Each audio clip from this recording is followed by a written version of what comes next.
Friends of Tifa, kita berjumpa kembali dalam channel YouTube Tifa and Friends. Saya bersama Mbak Debra Yatim akan berbincang dengan Mbak Yuli Ismartono. Beliau adalah jurnalis senior yang malang melintang di dunia jurnalisme dan pernah menjadi pemimpin redaksi Tempo English. Dan beliau juga pernah menjadi ketua Dewan Pengurus Tifa. Kita akan berdiskusi tentang situasi pers, kemerdekaan pers di Indonesia akhir-akhir ini.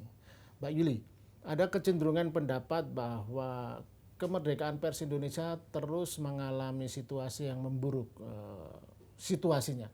Artinya kalau dibandingkan dengan era reformasi keterbukaan 20 tahun lalu ya, ketika waktu itu kita seolah-olah keterbukaan demokrasi terjamin. Nah, itu indikasinya adalah beberapa indikator indeks yang dilakukan oleh beberapa organisasi advokasi media asing, Reporters Sans Frontiers, Freedom House, kemudian The Economist Intelligence Unit, semua menunjukkan indikator yang menurun angkanya. Nah, sebagai jurnalis senior yang sudah 40 tahun, gimana menurut paling nggak dibanding era reformasi awal? Apakah asumsi itu betul? Saya melihat ya mengenai kebebasan pers di Indonesia bahwa pemerintah itu agak bingung ya.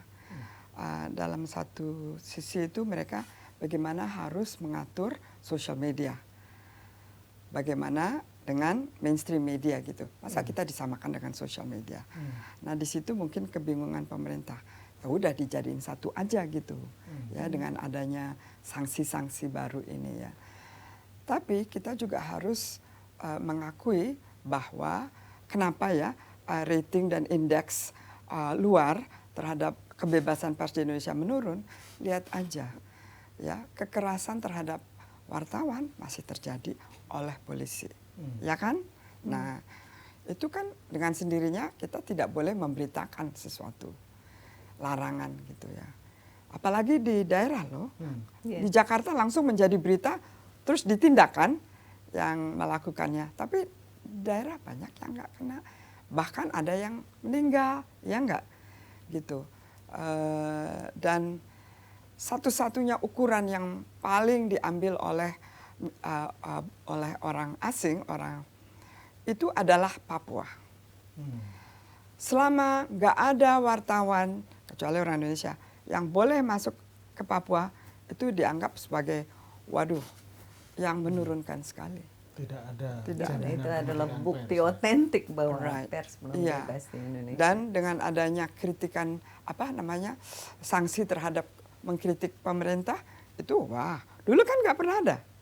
Ketika mulai reformasi, kok tiba-tiba ada. Itu yang menarik kan yang Philip Jacobson. Sebetulnya Mongabay sudah normal kan meliput sebuah seminar lagi dan dia ditahan 1 bulan lebih untuk suatu hal yang teknis, yaitu visanya sudah kadaluarsa. Itu kan sepele sebetulnya. Sepele sekali. Dia bertahun-tahun pakai visa yang sama nggak diapa-apain. Itu jadi pinter pemerintah, itu dijadikan alasan. Kalau memang perlu untuk menindak seorang wartawan, ya itu kayak gitu. Dan yang agak menggelikan sebenarnya kan masalah perspektif dalam melihat kemerdekaan pers. Artinya kekhawatiran bahwa reportase seseorang itu akan mempengaruhi opini dunia luar. Padahal sekarang kan mungkin kalau warga Papua yang memang bersifat sangat kritikal atau bahkan anti Indonesia, dia tinggal ngirim WhatsApp, ngirim Facebook dan macam. Artinya tidak ada dasar pemerintah di era sekarang ini khawatir dengan pemberitaan 1-2 media sehingga wartawan asing dilarang masuk. Nggak masuk akal. Papua itu sudah ketinggalan zaman sekali. Betul sekali. Tapi menurut saya indeks itu juga dipicu oleh yaitu kekerasan terhadap wartawan masih banyak. Nggak separah seperti di Filipina gitu ya, dan di negara lain di ASEAN. Kalau saya sih selalu membandingkan dengan negara ASEAN lain. Dan ada kecenderungannya di kawasan Asia Tenggara maupun di dunia, politik kita agak ke kanan sekarang, lebih otoriter. Termasuk Amerika Serikat kan? Konservatif gitu ya. Nah, saya kira pemerintah Indonesia melihat kecenderungan itu, ya ikut laju aja gitu, ya. Sampai mana bisa gitu. Menurut saya kita wartawan ya di dalam lewat Dewan Pers, lewat kelompok seperti AJI harus terus berkampanye untuk melawan sanksi-sanksi dan melawan ini loh mental penguasa kita yang selalu menggunakan kekerasan sebagai senjata gitu. Aparat. Ya, khususnya. itu di antara mereka yang pemerintah yang sudah berpendidikan dan sudah terbuka wawasannya itu beda dengan polisi yang di jalan.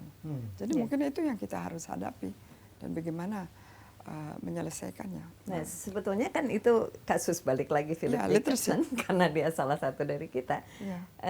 Sebetulnya itu Pemda setempat kan di Kalimantan yang tidak memahami kebebasan yang berlaku di Jakarta. Betul. Nah, itu diskrepansi itu bagaimana kita melihatnya? Itulah TIFA.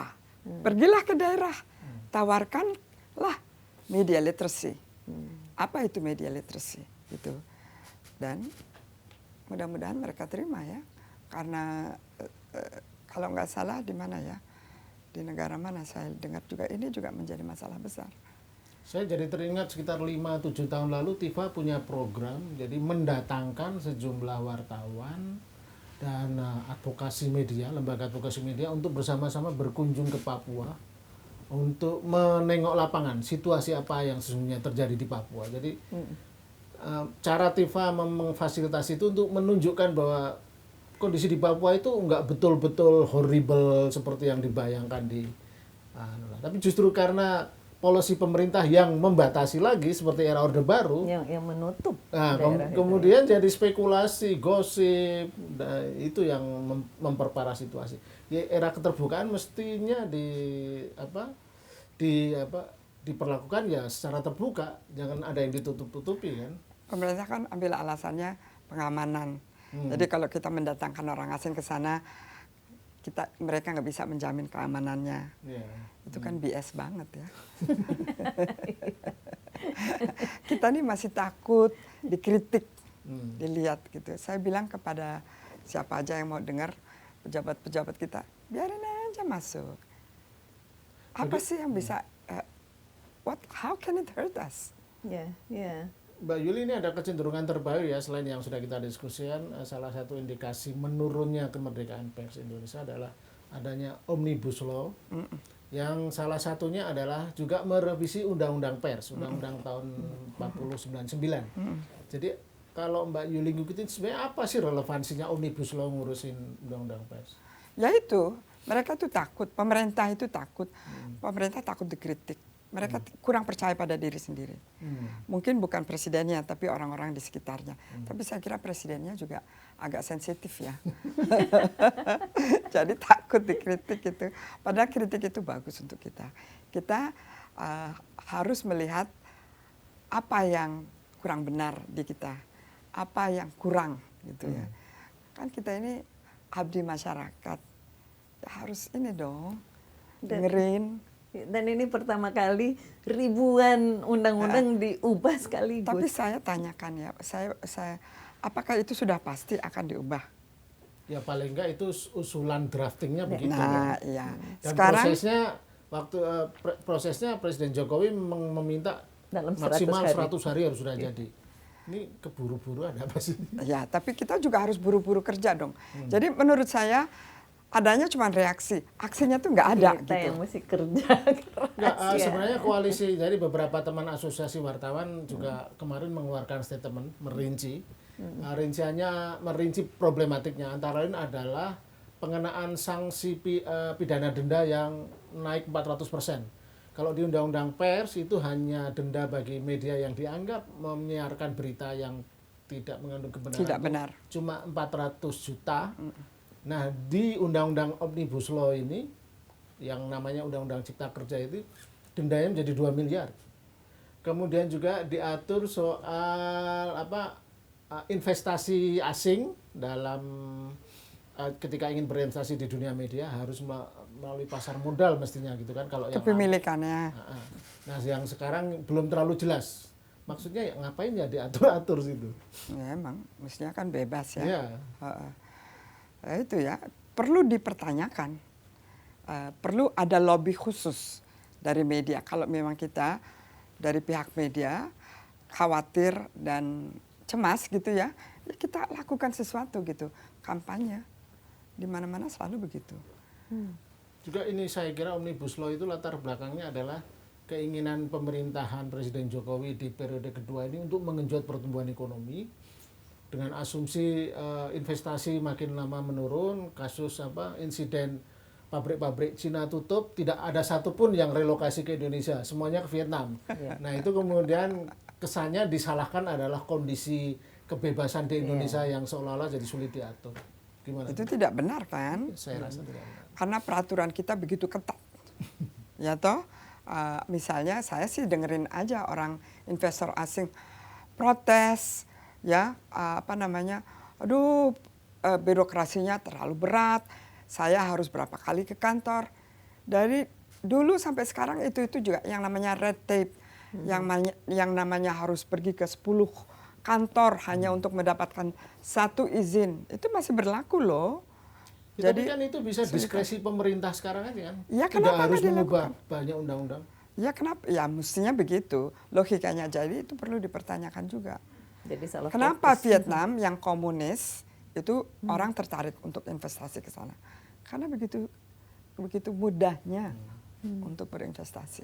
Kira-kira peran TIFA bisa bagaimana, Mbak, dalam hal ini? apa? Dalam hal Foreign ini investment. tentang Menjaga kemerdekaan pers. kemerdekaan pers, ya, kebebasan pers. Saya kira banyak yang bisa dilakukan ya, mengadakan polling gitu. Jadi itu instrumen untuk mendesak pemerintah. Kalau misalnya hasil dari polling itu cukup mendukung ya apa yang kita inginkan, paling tidak presiden dengerin kok. Dulu sejak 2014 itu ya, itu dia dengerin kalau ada tekanan dari masyarakat itu.